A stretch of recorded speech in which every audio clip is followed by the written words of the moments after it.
One Piece is a long-running manga by Eiichiro Oda, starting in 1997. Beginning as a couple of pilot pitches, both called Romance Dawn, they told the story of Luffy, a young man who set out to recruit a crew and be a great pirate. He was gifted a straw hat as a symbol of achieving his goal, as well as the power to stretch like rubber thanks to an ability-granting fruit known as the Devil Fruit. When fleshed into a full story, the goal was expanded into finding a treasure known as the One Piece, located on an island in a stretch of dangerous ocean known as the Grand Line. The manga spawned an anime, and went on to be incredibly successful in several countries. The company 4Kids didn't help with its English adaptation being a hacked-up monstrosity, but when Funimation took it up, they did what they could to course correct, and it's at least still getting releases. It even appeared on BBC iPlayer.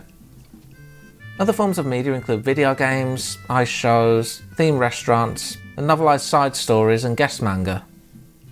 In 2017, a live-action adaptation by Netflix was pitched. Due to various circumstances, it didn't come out until 2023. Initially, it was intended to have 10 episodes covering the first 100 or so chapters, which was already a push even at roughly an hour per episode. This got cut down to 8, with Logtown, the last stop before the Grand Line, getting cut. Still, it managed an alleged budget of $18 million per episode. My cursory research attributes that number to a place called Daily Dose of Anime, so if anyone wants to verify that with an official source, then please go ahead. Despite live-action adaptations being generally scorned, it managed to be a big success. #1 watch series in over 80 countries according to some reports, again allegedly. With all that said, if the thumbnail for this video didn't give it away, I didn't like it. Sean the non-believer! Sean! Yeah, I'm making myself a pariah for this set of videos, I can tell. Let's do the intelligent thing and take the internet's advice before I start this.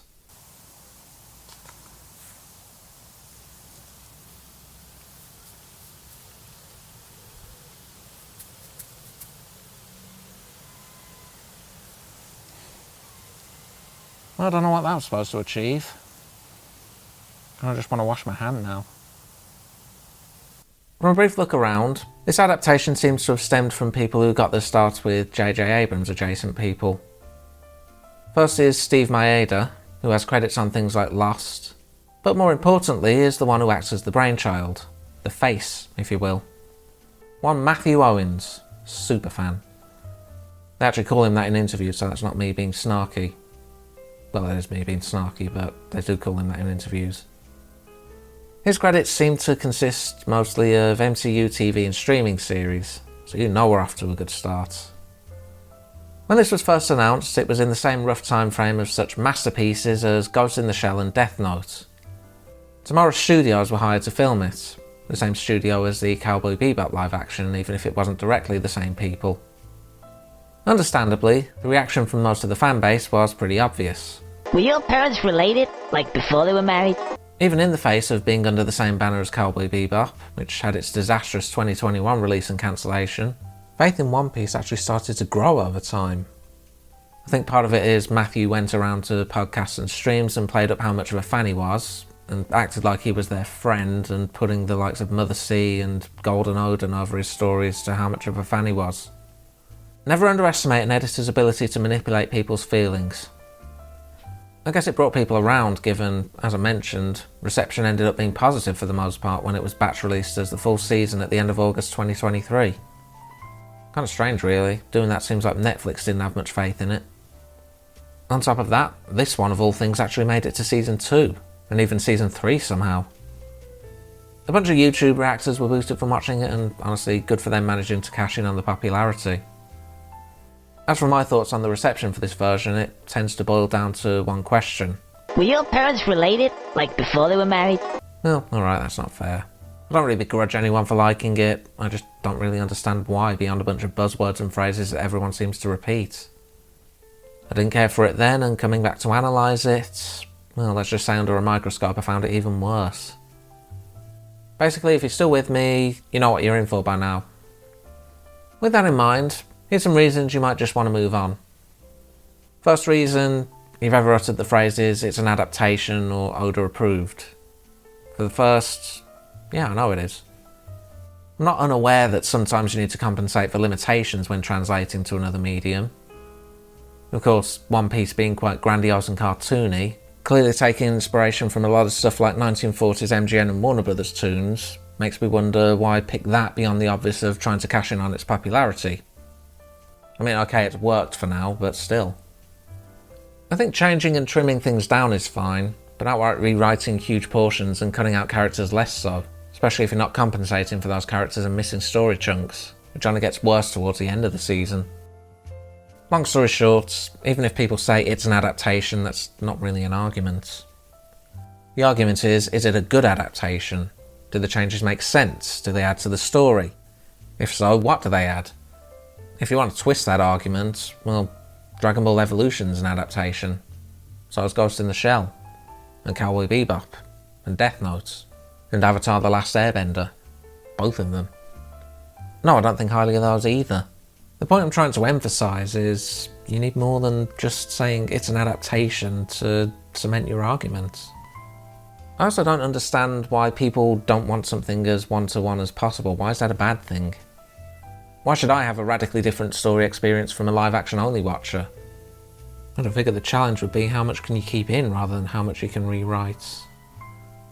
I've also seen it said that you can't compare it to the original and need to judge it on its own merits. All I can say to that is, yes I can and no I won't. Don't call it One Piece if you don't want comparisons. As for the Oda approved, it's the go-to for a lot of people, as I suppose being unable to criticise the faults because the author said they're fine. Firstly, you're allowed to have issues with writing big or small, regardless of who's involved. Secondly, one of the messages from Oda said that he knew there'd be criticisms of missing characters and scenes, but knowing it's from a place of people loving the series. By that metric, Oda approves of me criticising this. Thirdly, and probably most importantly, is a simple two-word question. So what? I'm not Oda. I don't have to like something just because he okayed or liked it. I'm an individual soul just as he is. Another reason for moving on, you're a cast member, in particular the main cast. I don't really expect anyone from the cast to watch this, but, well, stranger things have happened. Long story short, I'm not going to be kind. Some of the secondary cast, villains and such, I'm a bit more lax on, as they're clearly just working with the script they got. Plus there are a handful that are decent with what they have, even if only in part. Oda's hand-picked main cast, as the biggest defenders like to remind people. Let's just say I'm not a fan. The whole hand-picked thing makes it sound more grandiose than it was. He watched audition videos of Netflix and Tomorrow Studios shortlists, gave a note saying which ones he liked, and they whittled it down based on that. The way the fanbase talk, you'd think he'd visited their homes in a shower of light and bequeathed them with a personal monogrammed straw hat shouting, "I choose you!" Of course I'm not going to go spamming the socials of anyone involved because that wouldn't really achieve anything. Granted, neither is me ranting from my corner, but really I'm just venting. Ignore me. Everyone does anyway. One more reason? You're Matthew Owens. See above. Although again, I don't expect him to watch these. I do not like his writing or his show running. By proxy, I can't say how much like him.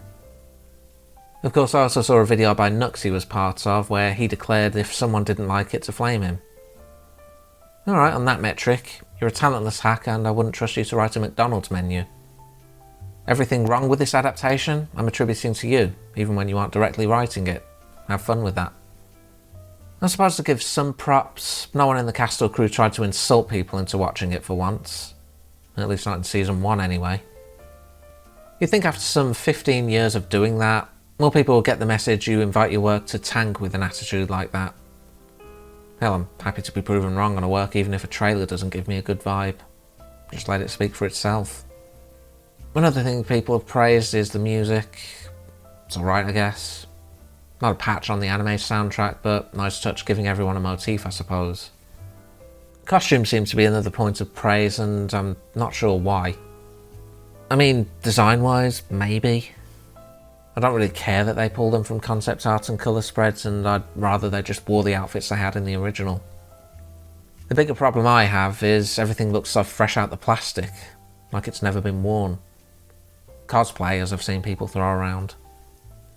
Compared to something like, say, Pirates of the Caribbean, where there's some clear wear to people's outfits outside of the obvious things, like Elizabeth's dress in the first movie, for example. Then there's the wigs, which just look plain cheap most of the time. Don't know why Nami's actress didn't just keep her hair styled like the actual Nami. Given the photos I've seen, it looked more natural than the wig. Speaking of the hand-picked actors, as I said, I don't like most of the main cast either. Usopp and Sanji basically got sidelined, so I can't say too much on them. Sanji's only real time in the spotlight is him fighting in the final episode. Seriously, he gets his backstory and a bit of his fighting with Zeph, but he's barely a focus even in his own introductory arc. Side note, but his accent also makes me think he's struggling not to add "in it" to the end of his sentences. As for Usopp, he's around longer, but his whole thing is running commentary with a cowardly streak and being in the background. Most of what was his in the original seems to get transferred to Nami instead, outside of his final fight for obvious reasons, but even that's trimmed down. Basically playing up the cowardice, removing the bravery in the face of cowardice. Reminiscent of his treatment in the 4Kids dub, honestly. Luffy, Zoro and Nami seem to be our main trio, all different flavours of bad. Luffy's actor has this habit of looking into the camera in several scenes when talking, and it's just taking me out of the scene. Frankly, I just find it more distracting than anything. Then we get to Zoro and Nami, the highly praised actors. Not really sure where the praise comes from. I honestly find the line delivery so dull it feels like they couldn't act their way out of a bag of KFC whose contents had spilled out the box and been left to sit for 3 hours. Zoro's actor can fight with swords, certainly. Probably why he was seemingly their only candidate either Netflix or Oda had in mind. His line delivery, on the other hand, is 95% gravelly monotone, smouldering with generic rage. Then we get to Nami, with a stony stare and line delivery with all the emotion of Samus Aran's Metroid Other M monologues. Seriously, I'm surprised she didn't have her thoughts turned to Adam with how dull she sounded so often. You'd think I was delivering the lines, or at least I'd been the one to coach her. You may be thinking, how could I possibly have a problem with her though, as she's played by Emily Rudd. The Emily Rudd. Woo! Where's my autograph book? I don't know who Emily Rudd is. Apparently everyone else does though, as it's a huge deal she was Nami for some reason. According to IMDb, she's largely in bit parts outside of some horror anthology series by the Goosebumps author. Oh, and Delicious in Dungeon as Marcille. I've watched a clip montage of that to see if she's any better there, and well, let's just say I'm not watching Fear Street anytime soon. The other thing she seems to be known for is apparently being on Instagram and Wattpad and having a huge anime collection. Okay. Now, she apparently did have to audition among other candidates, despite wearing a hair like Nami in a bid to push to get the role. Of course, she was also following Matthew on socials for years too, so...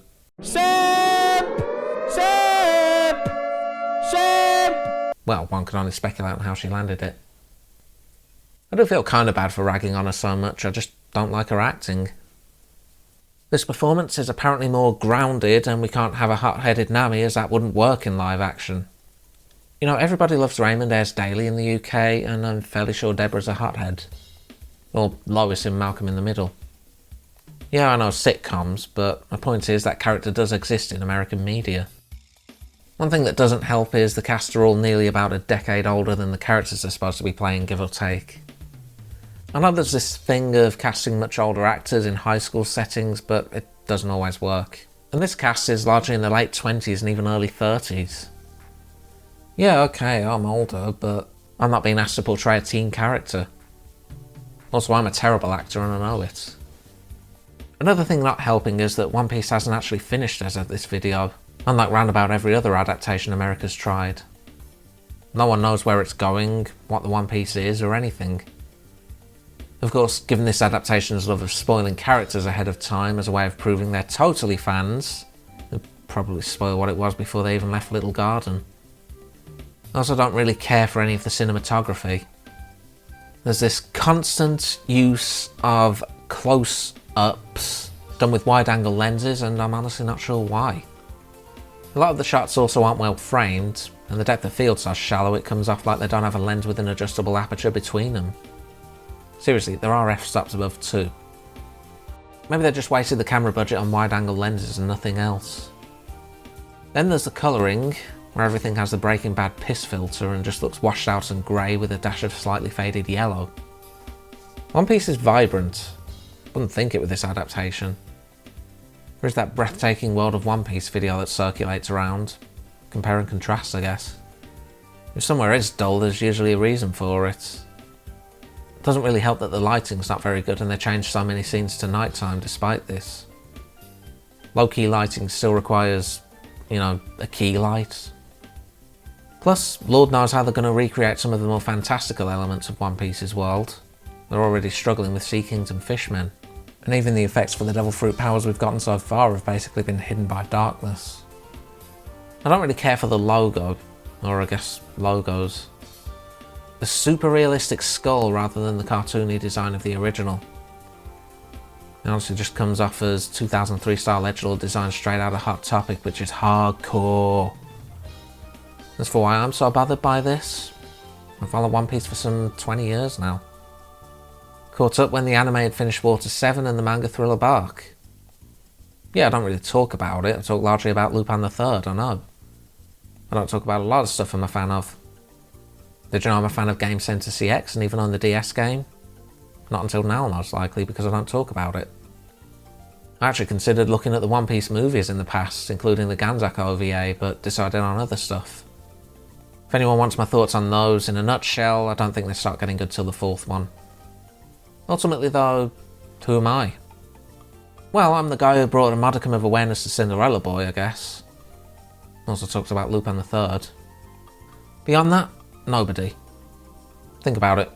I've got 500 some subscribers as of this first upload. I'm taking an unpopular opinion on a series with a hugely positive score, and on top of all that, I tend not to get many people watching me anyway.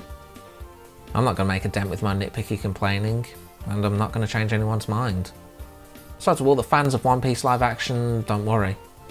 Frankly, I'm expecting nothing but comments on how wrong I am, and that's if I do get comments. Plus, never the videos. I'm not as abrasive about the work I'm covering in those as I'm going to be here. As for the format, initially I was just going to talk over Pirate Warriors footage with the odd screen cap here and there to back up bigger scenes. As it turns out, I took more screen caps than I intended, so we're doing the usual recap with screen cap format, with some Pirate Warriors footage for when I go on tangents. Lucky you, my singular viewer. Oh, and one last thing. For people who think I should stick to Lupin. Cheerful man on the wrong side of the law, dressed in red, travels the world in search of treasure and adventure. He's joined by a quiet samurai, an expert marksman who's a chain smoker with a penchant for suits, and a woman who loves money and knows how to use her looks to get it. One of his more persistent pursuers is an older, bad-tempered man, who's ultimately trying to uphold the law as honestly as possible, and will work reluctantly with said man in order to bring down bigger threats. Anyway, let's get started, as I've stalled enough.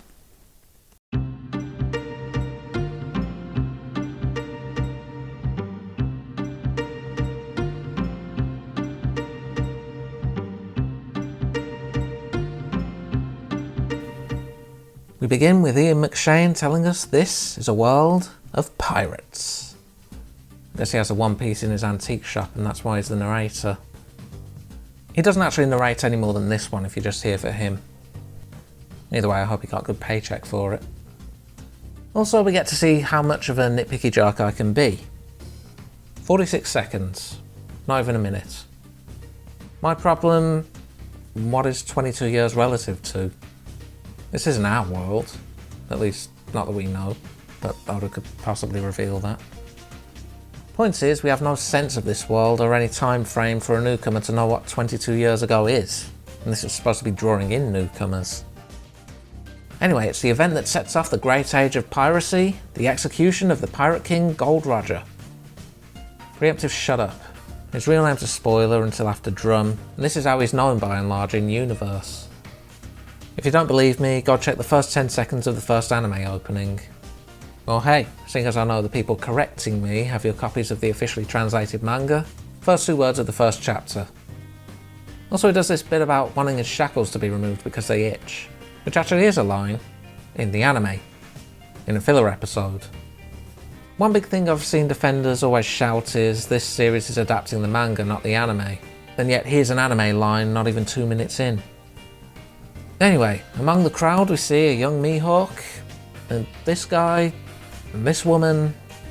She's actually blocking a young Shanks, but everyone fixated on her and decided she's Crocodile, one of the first major villains, because they're taking from the strong world depiction of this scene and, well, let's just say there's a certain theory floating around and leave it at that. Ignore that Crocodile was nowhere near Shanks in the actual scene. Also that the outfit's wrong, the jewellery's wrong, she doesn't have a scar, she doesn't have a cigar, plus, given who's actually playing Crocodile, how'd that theory work out for you? Just poor cinematography launching 1,000 theories when she's literally no one. I don't know, she's Shaki. You might ask, why would she be there? I was going to say, yeah, why would the wife of Roger's best friend be there? But then she's revealed to play more of a role in future events. For the record, I don't think she's actually Shaki. My point is, my claim has about as much ground as the Crocodile theorists. Anyway, he gives his speech to go and find his treasure and gets cut off by the execution. Probably should have gone to a wider shot for it to hide that he's wincing even when he's supposed to be smiling at the moment of death. I know they get the smile, but still. Oh, one last thing of this. I left everything I own in One Piece is from the 4Kids version of the opening. One Piece is the treasure, not the location. We're going to be here a while. Anyway, to the present day. Seriously, just put 22 years later here instead. We got Luffy talking into the camera about how he wants to be king of the pirates because in Yakigodo he likes mugging at the camera and does it to a distracting degree. Now it's revealed he's talking to a news coup, a bird that delivers newspapers, but that doesn't excuse the other times he does it. Luffy wants the bird to join him, but it flies away and we get... mutiny. Also his boat's leaky, so he gets in the barrel which floats to Alvida's ship as she's raiding some other ship. She's also inquiring about Zoro and kills a guy because he's not hunting her. And now she's the most powerful rather than the most beautiful according to her crew, and Kobe. Could have maybe just strung them together, most powerful and beautiful. Luffy's barrel is brought on board, I don't know why. I thought booze was in it in the original. Here they just haul it up without knowing what's in it. Kobe finds Luffy inside that night, who tries to shush him before asking for food. Let me repeat that. Luffy is trying to keep someone else quiet. We then flash back 10 years to his time with Shanks, who comes off as this sagely advisor rather than making fun of Luffy for being too young. Also, this guy is apparently Beckman. Figure that one out. Handpicked, I guess. You also get the moments of Luffy being all, I told you I was hardcore with the eye stab. Frankly, I think this is one of those scenes why everyone's all, look, it's totally close to the manga, guys, we swear. Kobe rattles off why Alvida's so bad. Luffy suggests just leaving, but Kobe gives his excuses, and Luffy doesn't retort with, wow, you suck. Anyway, I'm out of here. The two go off to find a boat. Luffy wakes Alvida up in the process, and we don't get the, hey, who's this fat woman, either. He does list off things Kobe said about her, including a comment about being as dumb as a sea cow, but Kobe doesn't stand up for himself and confirm it. You know, first step in his journey. Couldn't have worked in a you might kill me for this, but I said it and I meant it or something. People are probably going to complain he's only known Luffy for 5 minutes, but that's all it took in the original. Anyway, she fights Luffy, he Gum pistols her halfway across East Blue, and they hijack one of her boats. May as well revel in one of the only fights where Luffy actually dominates in this version. Anyway, time for Zoro, and they're writing in his fight with Mr. Seven. Canon, but not really anything that couldn't have been summed up in a few sentences when Baroque works are actually irrelevant. But hey, gotta show we're the superfans and work in the extra scenes. Seven wants Zoro for Baroque works, and he responds by mocking Seven's tattoo. My favorite is #1. I think the reaction Matthew wanted was, Oh my god, he's so goddamn cool!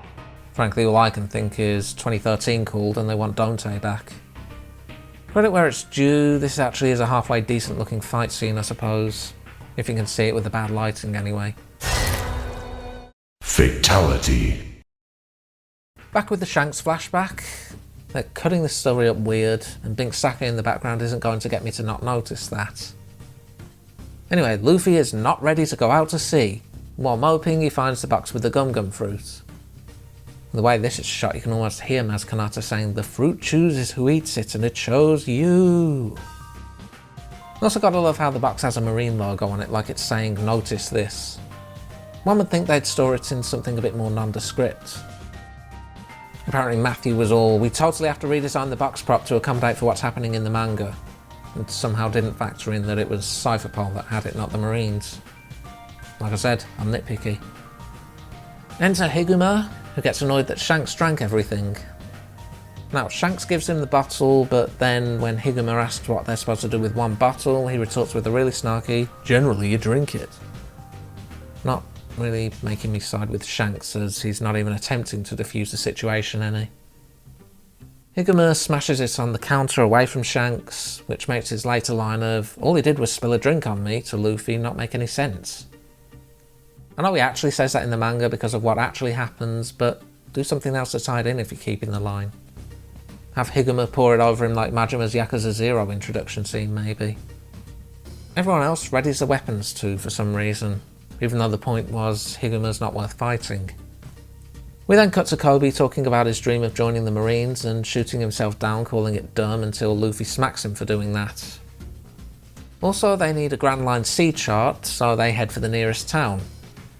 Nami's intro is pretty one-to-one, at least until she hijacks a buggy pirate's boat and there's nothing of her uncanny weather predictions mentioned. I also think I'm supposed to clap because she has an outfit from a concept art piece. I clapped! Looking over wanted posters in Shellstown, some make sense like Alvida Buggy and Django, others don't. I clapped! Bellamy's from North Blue, and Foxy and Cavendish are from the Grand Line. Like putting up a wanted poster for Billy the Kid in Pakistan. Also, given how difficult it is to go between any of these seas. Also, way to undermine Luffy's eventual first bounty. Foxy, fine, but Bellamy's is nearly double, and given Cavendish was notorious for about a year prior to Luffy's generation, it's fairly safe to say he's over 100 million even here. I know bounties aren't power levels, but Luffy's 30 million is supposed to be a big deal for East Blue. But hey, gotta get those Easter eggs, am I right? It proves they're the superfans. Do you get the references? Seriously, just keep it to the East Blue pirates. Well, I don't know, Ganzak. Or maybe one that's an artist's impression. Uses the triangle head man. Well, you know, have Luffy spot a tattered poster for Blue Jam and pause on it with an expression saying that guy looks familiar. Oh, and where's my face? Luffy's not that stupid. All he's done so far is punch a fat woman. Even Luffy would be smart enough to know you need to do pirate stuff for notoriety. We now do the old Dungeons & Dragons favourite of everyone gathers in a bar. Said bar is a smoky, badly lit interior. Get used to that description. Zoro walks in with Seven's corpse, wanting a drink for both of them. Wow. Now see, I like how you did that. It was very good, very clever. Almost like a joke, you know, only it wasn't funny. Kabaji also appears for a split second. More to the point, Rika here decides to walk up to, stare and smile at the man carrying a corpse around. If the internet was still in its Wild West phase, I'd have edited Foo Fighters' Breakout into this bit. Anyway, Rika brings Zoro rice balls and bumps into Helmeppo. Helmeppo gets angry at her being careless and stomps on her rice balls. This is the alternative to him parading around his out-of-control dog, as they probably wouldn't let Zoro killing a dog slide even with it being savage and out of control. Honestly though, outside of him mocking Rika's apology, he doesn't really do too much to come off as evil. It really was kind of her fault for focusing on the man with the corpse in the bag. Zoro still gets down and eats the stomped rice ball though, and tries to force Helmeppo to eat the other unstomped one. So there's a ton of emotion here too, if how the Edge Incarnate counts. Helmeppo tries to retort with, "Do you know who I am?" Frankly, you sure as hell ain't the Juggernaut. Helmeppo challenges Zoro, who overpowers everyone there. Nami takes the chance to knock out the Marine she's been talking to for his uniform, and Helmeppo finally brings up his father being Captain Morgan, who can cash in Zoro's bounty. No using Rika or her mother as leverage. Zoro meets Morgan in his office, which is smoky and badly lit, and gets told he can enlist or spend a week tied to a post for causing the bar disturbance. Apparently this is to show Morgan is bad or something, and the worst thing he does is hit Helmeppo. And, well, everyone hits Helmeppo. That's what he's there for. We also get the origin of the whole there are good pirates and good marines and bad marines thing, which seems aimed at 5-year-olds. After we've seen a guy get his head caved in and another guy sliced in half and a bunch of profanity. Anyway, Zoro tries the post and gets taunted by Helmeppo, who took his sword. Then Luffy comes in, and I don't think Zoro's even been up here an hour, let alone the close to a month of the manga. But you know, gotta have that trailer shot. Also, Kobe disappears from the story until the end of the episode, despite helping Luffy with Zoro originally due to his disgust of the Marines acting this way. We also don't really get any sort of foreshadowing for the audience on why Zoro chose the post despite the dramatic zoom. Could have stuck in a flash of him and Queen sparring, a voiceover, something to foreshadow the later flashback, but nothing. Then Luffy just lets him down. None of the whole, I'll get your swords if you join my crew, just freed. They try and mitigate it with Zoro saying he owes Luffy nothing, but he really doesn't. Nami searches the base with help from her disguise and tries to BS that Morgan wanted a Grand Line sea chart, which doesn't work because the guy she mugged works in this archive. You know, the anime did have her doing her own thing alongside the manga canon events for the first couple of episodes, but only meeting with Luffy when they actually got to Orange Town. Also, she's the one who tries to recruit him, at least until he says he's a pirate. Just saying. Frankly, I'm surprised the Marine guy's allowed to walk around free, or breathing, given he got his uniform stolen. Whatever, slay queen, blah blah, she meets Luffy, who overheard everything. Luffy looks around with Nami following, and they run into Morgan, who actually does buy that Nami's a transfer recruit. Also, for no reason, Helmeppo's ass. There's a part of me that suspects Matthew actually did this with the Wado Ichimonji prop, and he wrote it in pretending he doesn't, and saying, oh, how super weird it would be if someone did that. Wouldn't it be funny to put it in there? I mean, it is weird. Zoro then takes back what's his. Nami also swiped Morgan's keys and gets... I think she's supposed to be angry because Luffy's a pirate, but she has the same stone face she's had all episode. Cue another camera mugging from Inyaki. Anyway, they stumble around Morgan's office, and Morgan finds the 2 Marines she fought. She didn't tie them up or gag them or hide them or anything. One of the most intelligent people in East Blue, everyone. Luffy and Nami were actually quite close to something that felt like an actual One Piece exchange here as the alarms raised. Luffy, you think they know we're here? Nami, no, I think they're after the other thief and an idiot pirate trying to steal a map. Luffy, what are the odds of that? Well, an actual Luffy-like response. I'd say well done, but then he has to follow it up with... Kidding. You know, something Luffy literally doesn't know how to do because he can't lie. Anyway, they're out of time as Morgan hears Johnny's his way in, so he rips the safe off the floor in a rare display of showing he's strong and jumps out the window. Now it's time for everyone's favourite. A big sweeping over-choreographed fight scene that's shot like a dance show. It's an ancient MCU art and everybody knows their part. Zoro also joins in for no reason at all, as Luffy didn't blackmail him with the sword retrieval. And somehow he slides across sand. Superhero group shot time, as Morgan appears and talks about how he brought Captain Kuro to justice. I actually don't have a problem with that one, as it's actually relevant to East Blue rather than the whole let's spoil a character from years away, because it's totally an Easter egg thing this series constantly does. See the wanted poster rant. And they're totally not a crew, it's funny. I'll play the Smiling Friends clip again, but I feel like that's probably going to be overused in these videos as it is. Anyway, more action, some speed ramping, because why not, I suppose. And Luffy doesn't land a hit on him. Also, Zoro's scabbard for the Wado bends during the fight. We did 20 ticks, and that was the best one. He also goes out the edge again, this time on Luffy shouting Gum Gum Whip. All great fighters call out the name of their finishing moves. No, they don't. See, because it's not realistic, and Zoro's realistic. Zoro grabs the safe with Nami's Whedonistic, or we can do that, because this is Hollywood and Whedon-style dialogue is the norm, even though she said nothing at Luffy ripping the safe from the floor. As they leave, we of course get the other trailer shot of not a crew, because that's hilarious, apparently. Nami I get, fine, and Luffy's obviously following her to get the sea chart, but with Zoro right now I'm just wondering, Why are you even here? Just go back to your own boats. You have no loyalty to these two. Anyway, Helmeppo arrives with his hair being cut like his actual counterpart, courtesy of Zoro. Then he gets punched by Kobe. Kind of accurate by accident, as Kobe's a scrawny nothing, but Helmeppo exists to be hit and goes down like Glass Joe. They also just kind of wave goodbye because Kobe wants to enlist in this base. No idea how, as the whole corrupt Morgan thing is gone. Plus he just punched the captain's son, and apparently the guy who recruits Kobe in the original is named Ripper. Anyway, Ripper's not encountered. Also means we don't get the whole "you two are clearly not friends" scene, that's followed by him and the squadron saluting Luffy as he tells Kobe Luffy's clearly a good friend. You know, nice bit of subtle storytelling. Memorable departure. Those don't exist in this adaptation though.